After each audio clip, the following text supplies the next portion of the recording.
Welcome to my channel. Welcome if you are here for the first time, and welcome if you are here for the second time or the third time.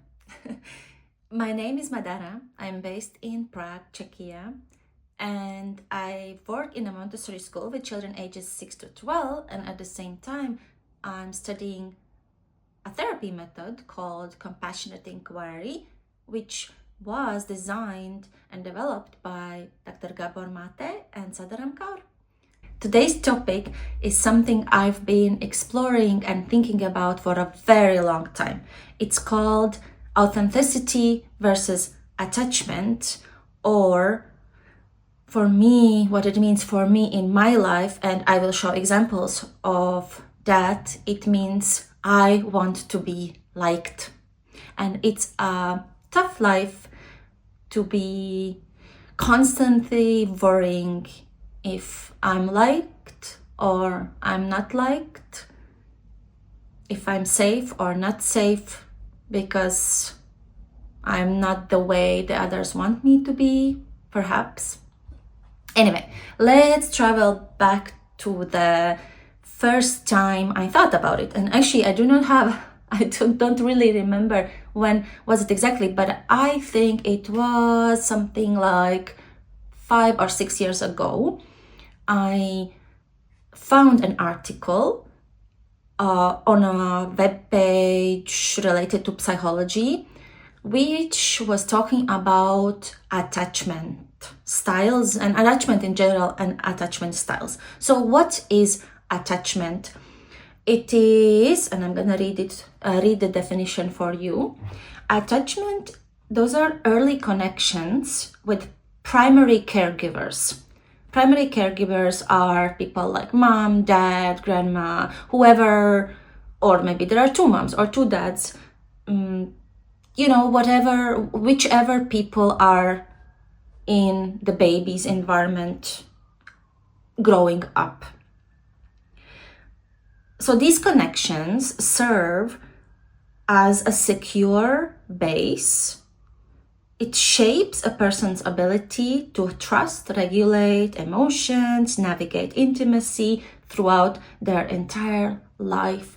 So this first attachment, this first safe base, is something that's gonna affect person's entire life, if it was there or if it was not there. So in adulthood, we can talk about attachment styles in relationships, because I guess, and that is how I got to this article. Actually, I was researching why in my life relationships with men do not work, and I found this article on attachment styles, and there are 4 attachment styles nowadays, at least in nowadays literature. And the first one is secure. It means the person has healthy boundaries, has mutual trust and support in relationships, and is able to control conflict resolution, is able to handle conflicts. Then there's an anxious attachment style, which includes fear of abandonment, need for constant validation, and dependency on others for self-worth. Then there is dismissive avoidant attachment style, which includes avoiding intimacy and vulnerability. There are commitment issues, and the person is guarded and closed-hearted. The person has a closed heart. And then the 4th one is called fearful avoidant. There's fear of rejection. There's hard time trusting and relying on others, and as well as low self-esteem. So reading these, I still hear myself in many of them. So for example, secure attachment style says that the person can control and can go for a conflict and solve it, In my case, I cannot. And actually, the specific examples I'm going to share today are exactly of about this point that I am not able to face. I'm scared of conflicts. I don't know how to solve them, and I completely avoid them. But in my work with children, it doesn't work that way. You know, I'm an adult. I'm supposed to be adult there, and I'm supposed to model them how to work with conflicts. So it's a huge struggle for me, and I'm gonna get to that. And anyway, fear of abandonment, yep, that I see in my life still, even though I have a beautiful relationship with my partner. I still feel that if I will do something wrong, or if I will say something wrong, he's gonna stop liking me and he's gonna abandon me. You know, an adult person wouldn't have this fear. An adult person would be grounded and have self-worth and confidence that no matter what, they will be able to deal with what comes, you know. And fear of rejection, yep, that's also related to my to the stories that will come from my life. And yeah, I see in the list, like the points that I read to you, I see some of the things I have worked on and they're better, but some of the things still require attention and work. Anyways, if you want to explore different attachment styles, please just Google attachment styles, you know, and Google or find a trustworthy web page that will show you what it means and how it manifests in life and in relationships, different relationships. And I know that probably for all of us, most important relationship is the partnership. So, you know, maybe that's your motivation to search and to look into this topic, you know, to better, to improve your partnership. Maybe that was my motivation. Anyways, now that happened back 5-6 years ago. I found out about these attachment styles and I saw myself and I thought, oh, that's why I can't, you know, that's why my relationships are like bleh. You know, I did have relationships, many. I had 3 long-term relationships, one after another, but when I look back, doesn't, you know, the time for how long I was together with those partners didn't say anything about our relationships, you know. It was just a number, and I saw all those points manifesting in our relationships, and that's why they didn't go anywhere, unfortunately. Anyways, then another place I heard about attachment is on the AMI 0 to 3 diploma course, where we study children ages actually from the moment of conception to the age of 3. And attachment, as I said in the beginning, you know, that's the age where this secure base is founded, you know, is built. And that's why educators that work with these little children, it's very important for them to understand this concept and to give these children a safe base, so that later in life they can also feel safe in the world out there. Now and then, you know, and so on. Over the years, I explored this topic a little here and there and worked on different aspects on it. But everything clicked for me on the Compassionate Inquiry course. We have a module where we speak about attachment and authenticity. And Gabor said that there are 2 fundamental needs of every child and every person. One is attachment, and second one is authenticity. So, and what is authenticity? I will actually read you, I will read you a definition from our course, okay? What they say what authenticity is. Authenticity is to know, understand, and appreciate who we are, and to be connected to our bodies and to our feelings. It is to be able to express feelings and needs. And it means to be in touch with our gut feelings, and it means to be able to express them, those gut feelings, and act on them when necessary. And what else they say, and which makes so much sense, and I see it also with myself, and when I look back at my life, when a child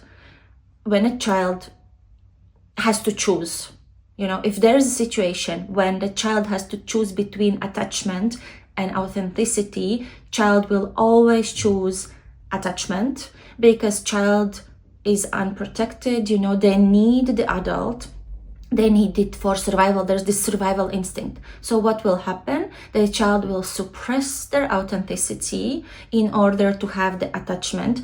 And those attachments can be like this fearful avoidant or anxious or dismissive avoidant, It doesn't have to be a secure attachment, but the child, for survival purposes, need an attachment. So what they will do, they will completely, as much as needed, suppress their authenticity. So for example, a very classical example, if a child cries and a child happens to be a boy, then perhaps some of the adults would still say, stop crying, boys do not cry.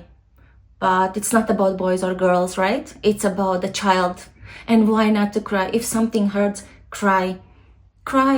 Even these days,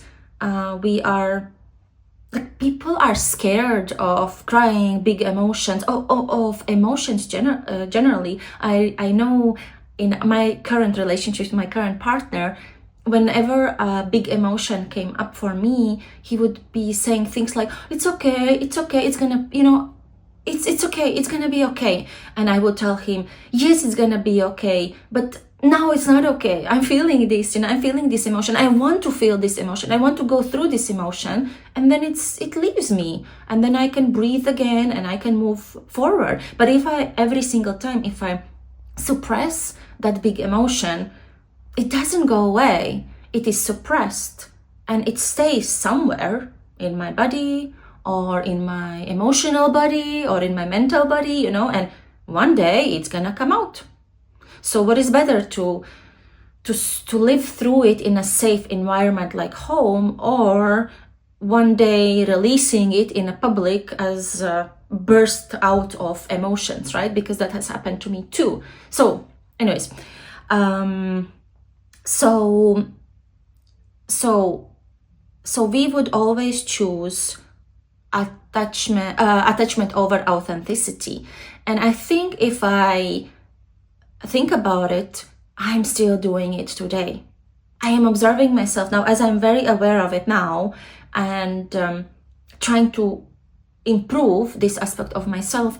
I observe myself in relationships, and specifically in my partnership here at home, and I see how still very often I choose attachment over authenticity, meaning and my partner is not asking me, that he's not asking me. He's actually allowing me to be whoever I am, and he's supporting me. And, the environment theoretically is very safe for me to be authentic. But because in my childhood I couldn't, it's like a habit not to be authentic and to choose attachment. So now I would suppress myself. I would pretend a little here and there.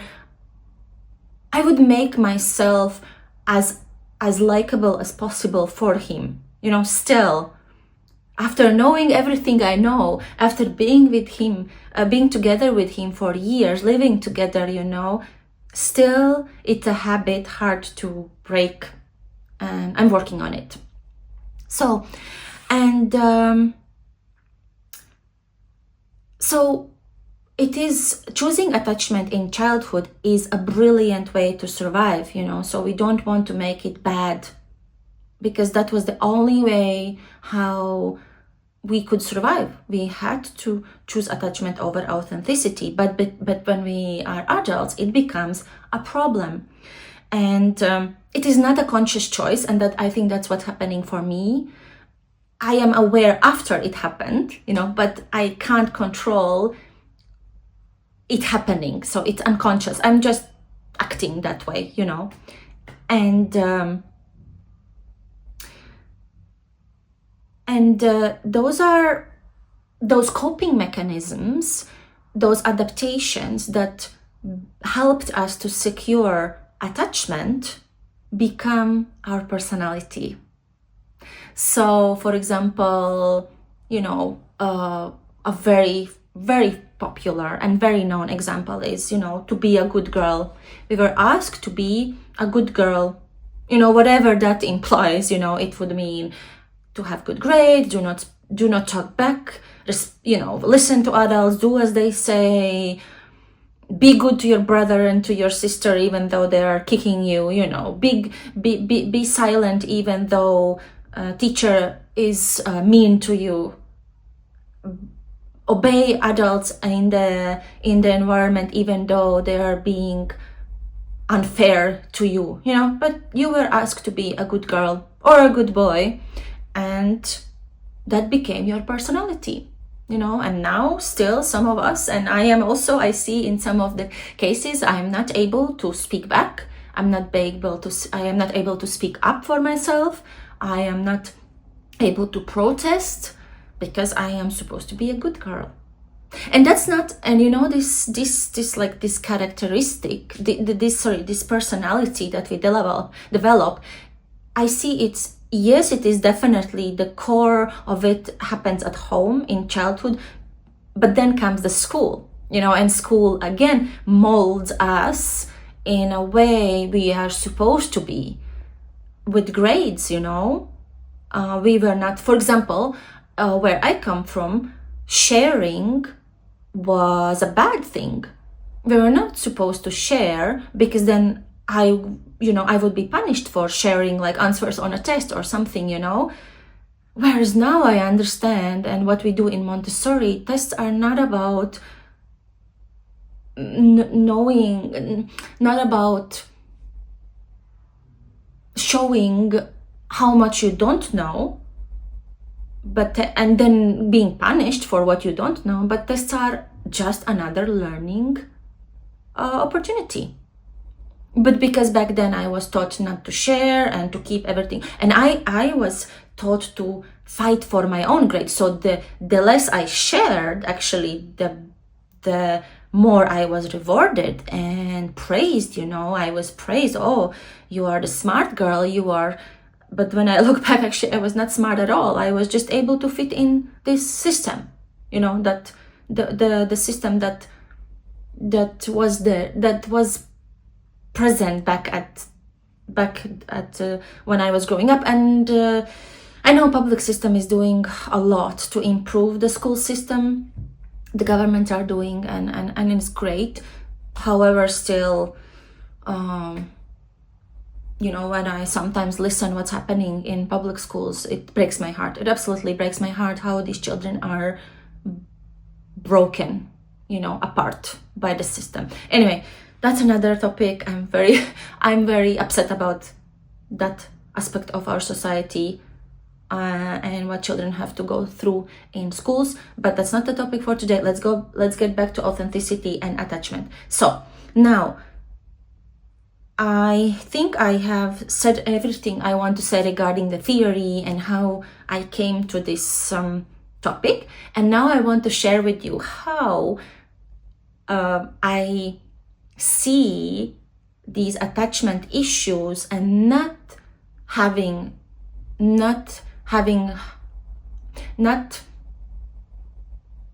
well, I didn't have a secure base when I grew up, so I didn't have that, and therefore I see how it affects me even today, and especially it's clear after reading the list of what each attachment implies. So, story.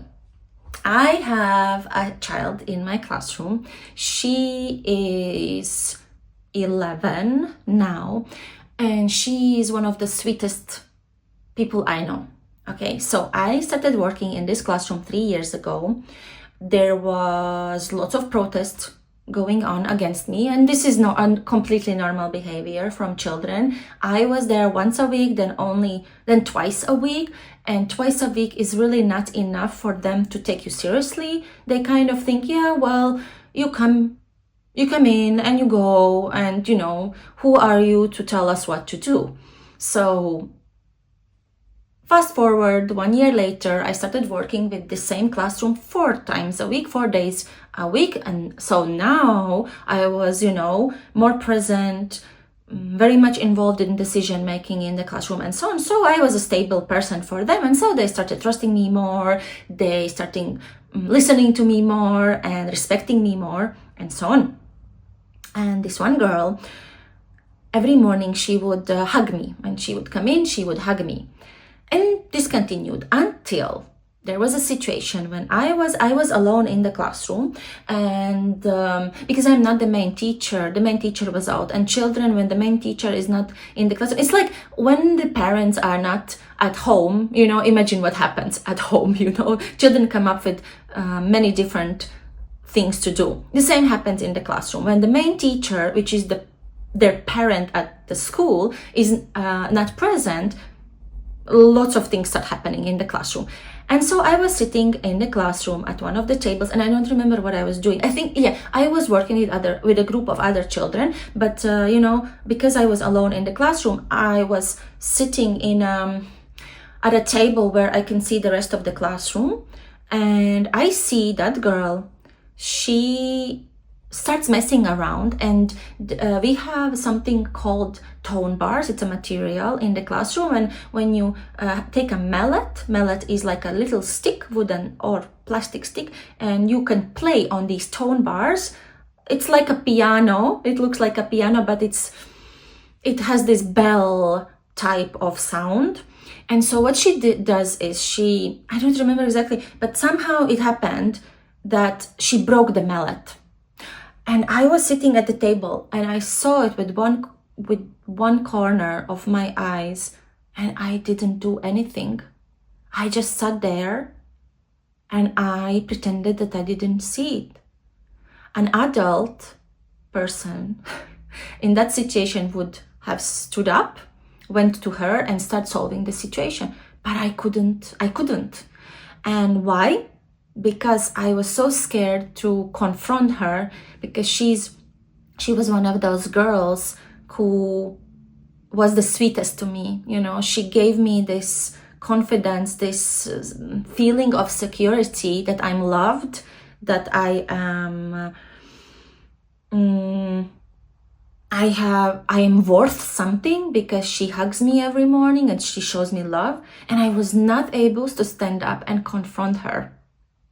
So this is definitely, it was so clearly fear of rejection, because I knew if I will stand up and go to her, I'm not gonna be in her good books anymore, And of course, that's exactly what happened. Thankfully, I have amazing colleagues that I'm working with.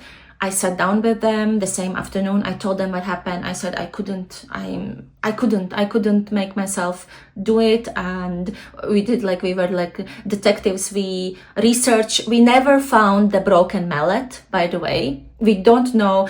We saw that, and I saw it as well, that other girls helped her. And I don't know, at first I think they hid it under a shelf, and then a group of them went to the bathroom, and I think they must have transported to the bathroom, or maybe they put it in one of their backpacks, because their cubbies where they store their backpacks are right next to the bathroom. I don't know, but we never found the broken mallet. But anyway, my colleague said, Madara, you have to talk to her, you have to confront her. So long story short, we did confront her. We talked to her parents, and we gave her choices how to repair the damage. She can buy a new mallet or whatever. It's not important at the moment. Basically my colleagues helped me to handle the situation, but I was so scared throughout the situation. I felt like a child myself. I was not able to confront her and to really look directly into her eyes and stand my ground and say, this is not a way. There are other ways how to solve this, and you can always come to us. And of course, after that, she stopped hugging me. She stopped saying good morning to me and so on, which is an absolute, it's a normal behavior of this age child. Of course, no, I have confronted her, and for sure, I'm the bad person. And an adult is okay to handle that, because what is better for me to be a bad person and model her that there are other ways of solving a situation, or be the good person and swipe this situation under a rug. And that's how I was raised, all the such situations, nobody really wanted to deal with it, or adults didn't have time for it, so they just swept them under the rug.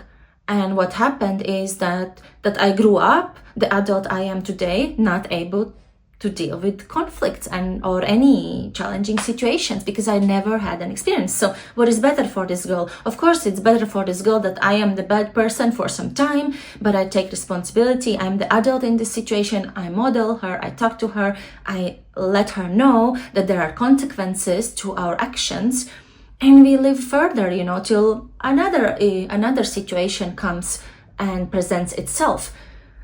So, but I couldn't. Anyway, now, another part of the story. And so months passed, and somehow I think, I'm not sure how many months it took her, but she started, being more open to me again. It settled down, this conflict, and she even started hugging me again in some cases. Back to normal in a way. Until 2 weeks before the end of this school year, every school year we go to something called School in Nature. It's a whole week. We rent a house somewhere far from a city, and we live there for a week with children. We stay there overnight because it's always far from Prague.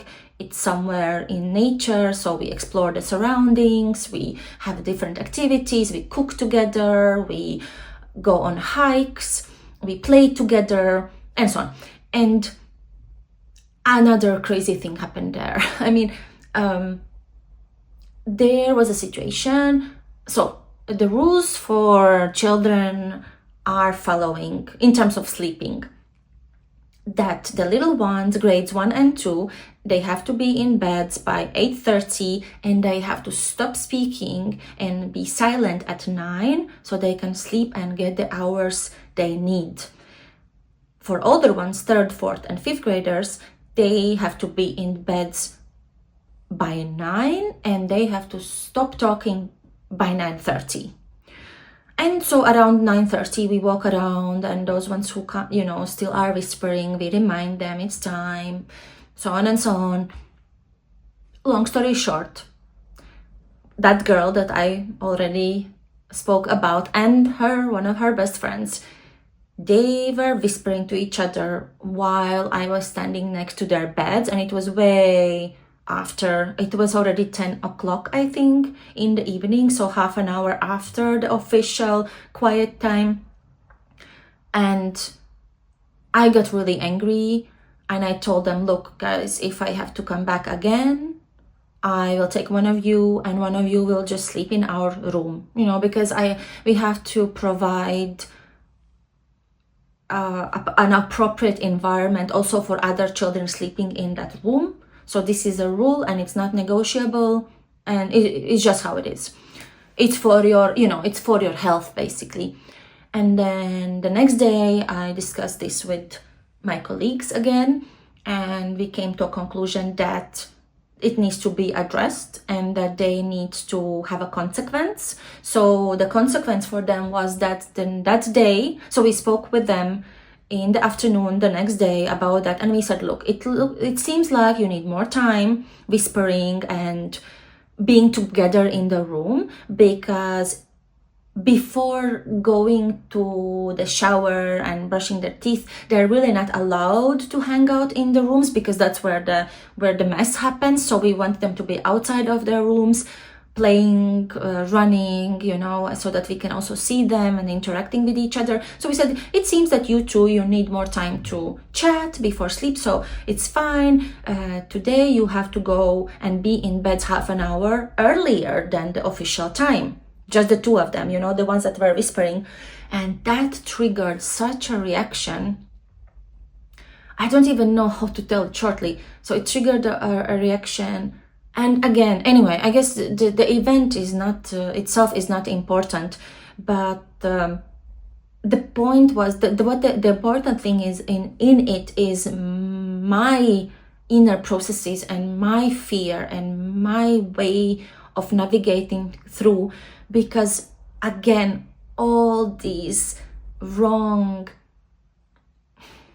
I don't want to say wrong attachment, but inappropriate in adulthood attachment ways came back out even stronger than the time in the situation that I described regarding the broken mallet.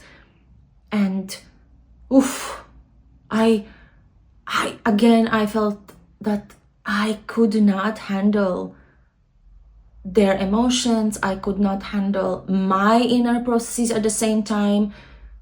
I felt so scared. I knew that it happened again, that there's going to be a rejection from their side, that I'm going to be the bad person, you know, in all this, because I was there, and now they're punished because of me. And yeah, that they will stop validating me in a way, you know, stop seeing me the way I want to be seen, as a good person, as a nice person. But again, that's not how an adult should act in such a situation, you know. I should stand my grounds.